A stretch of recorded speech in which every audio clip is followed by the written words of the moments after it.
नमस्कार मित्रांनो, जय महाराष्ट्र. आता वाजले दुपारचे 12. तर आता आपण बॅग पॅक करून निघालेलो आहे RRBच्या एक्झामसाठी.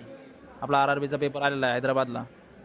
फॉर्म भरताना तसं आपण सेंटर नगर, पुणा, छत्रपती संभाजीनगर टाकलं होतं, परंतु आपलं सेंटर डायरेक्ट हैदराबाद आलेलं आहे. त्यामुळे आपण निघालेलो आहे आता सगळं डायरेक्ट हैदराबादला आता मी फर्स्ट टाईमच चाललेलो आहे. आपला हैदराबादचा प्रवास हा ट्रेनने होणार आहे. तर तुम्हाला मी आता इथून पुढचे सगळे ब्लॉग पडणार आहेत. तर लगेच आपल्या चॅनलला सबस्क्राईब करा व याच्यानंतरचे आपले खूप इंटरेस्टिंग व्हिडिओज येणार आहेत. तर आता माझा आवरलेलं आहे. चला आता मी निघतोय. रूमच्या मुलांना बाय बाय करून लगेच आपण निघालेलो आहे पुढच्या प्रवासासाठी. रूमहून निघाल्यानंतर मी डायरेक्ट आलेलो आहे रोटेगावच्या स्टेशनला. ऊन खूप पडलेलं आहे मित्रांनो. एवढ्या उन्हात आपण स्टेशनला आलेलो आहे. स्टेशनला आल्यानंतर पाहिलं तर इथं पण खूप भरपूर गर्दी होती. त्यातले बरेचसे मुलं तर एक्झामसाठी आलेले होते. मला माहिती होतं की आज अर्धी ट्रेन तर एक्झामच्या मुलांनीच भरणार आहे म्हणून, आणि ट्रेनची वेळ झालेली होती. त्यामुळं तिथं 5 मिनटं थांबलो तर लगेच ट्रेन आली होती आणि आपण रिझर्वेशन केलेलं होतं, त्यामुळं काही टेन्शन नव्हतं. आणि आता आपण इथून जाणार आहोत संभाजीनगरला. संभाजीनगरवरून आपल्याला डायरेक्ट हैदराबादची ट्रेन आहे. ट्रेन थांबली की लगेच आपण अगोदर ट्रेनमध्ये बसून घेतला. ट्रेनमध्ये एवढी गर्दी झाली होती तर उभं राहायला पण जागा नव्हती. ही पहा गर्दी, आता ही गर्दी किती आहे. आणि एवढ्या गर्दीमध्ये विकणारे पाण्याची बॉटल, पेप्सी विकणारे यांनी तर खूपच गर्दी केली होती. लय ताण आला होय गर्दीचं. तर आम्ही इथून रोटेगावमधून तर थेट संभाजीनगरपर्यंत पूर्ण उभं राहून गेलो. शेवटी भेटली बा आम्हाला जागा, आणि जागा भेटल्यानंतर म्हटलं निवांत बसू. तर खिडकीतून बाहेर पाहिलं तर लगेच तिथं संभाजीनगर आलेलं होतं. संभाजीनगर आल्यानंतर आपल्याला कळलं की आपली ट्रेन ही चिकलठाणावरून निघणार आहे. हे पाय आपल्यासोबतचे मित्र आहे. आम्ही इथून जाणार दोघं सोबत आहे, पण ते चिकलठाणावर आपले बरेचसे मित्र भेटणार आहे. ट्रेन थांबल्यानंतर उतरताना तेवढी चेंगराचेंगरी सुरू झाली. हो म्हटलं जाऊ द्या, आता शेवटीच उतरू आपण, नको या चेंगराचेंगरीमध्ये. मग आपण मित्र म्हटले की गर्दी तर किती पण वेळ चालेल, चला आपण पण घेऊया उतरून. एवढ्या गर्दीमध्ये एक तर मोकळ्या माणसाला चालता येणार, आणि इथं ते बॉटल वगैरे घेऊन जे बॉटल विकणार आहेत ते कसे चालत असते काय माहिती हो. चला आता आपण उतरून घेतलं ट्रेनमधून, आणि आता आपल्याला जायचं आहे चिकलठाणला. कारण आता आपल्याला ऑटोने जावं लागणार आहे चिकलठाणला, कारण तिथं आपल्याला ट्रेन लागणार आहे. आता आपण स्टेशनच्या बाहेर जाऊन ऑटो पकडणार आहोत.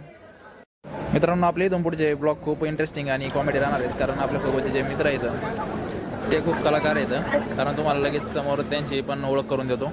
आता आपल्याला ऑटो पकडायची, तर चिकलठाणची ऑटो आपल्याला आता भेटलेली आहे. पण ऑटोमध्ये बसणार आहोत.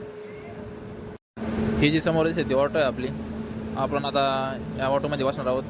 त्याने पण तिघाच्या जागी 4 जण मग चपून आपण आम्हाला बसवलं, आणि परत 2 सीटं पाहायला गेला. कारण तुम्हाला माहिती आहे ऑटोवाल्यांचं कसं असतं. आम्ही बसलो आणि निघालो लगेच चिकलठाणपर्यंत. ऑटोने जाणार आहेत आपण, आणि तिथं आपले मित्र येणार आहेत. हे पहा चिकलठाणला आलेलो आहे आपण, आणि अर्धा 1 तास वेट केल्यानंतर आपल्याला ट्रेन भेटलेली आहे. डायरेक्ट हैदराबादची ट्रेन आहे. आपण रिझर्वेशन केलं आहे, त्यामुळं आपण ट्रेनमध्ये आलेलो आहे. आता ट्रेनमध्ये आल्यानंतर एक कार्यकर्ता आपला बसला, ते नंबर शोधत. तर नंबर सापडले शेवटी. मग आम्ही घेतलं बसून. तोपर्यंत बाकीच्या मित्रांचे सीट नंबर शोधून देत होता. मला आधी सांगितलं होतं की आपल्या सोबतचे कार्यकर्ते खूप कलाकार आहेत. तर ज्या का मित्राची बॅग पाहिली, म्हटलं ही बॅग खूपच फुगलेली आहे, पाहू या बॅगमध्ये काय आहे. मग त्याने बॅगमधलं एक सामान काढायला सुरुवात केली. पाहत आहे तो तर डायरेक्ट बोर्डच घेऊन आला. त्या बोर्डची काय गरज होती, लयच कलाकार आहे भाऊ.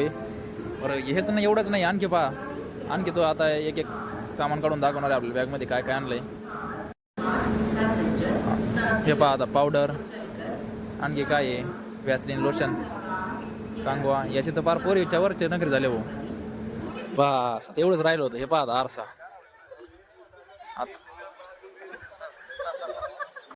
याचं एक सामान दाखवायचं होत नाही, तर तिकडून आला भाऊ आपला आणखी एक मित्र.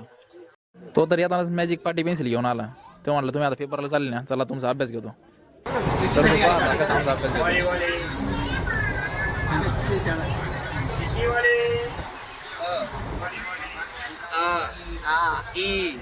म्हणा माझ्या पाठीमागे म्हणा तुम्ही, तसं तुमची प्रॅक्टिस म्हणा.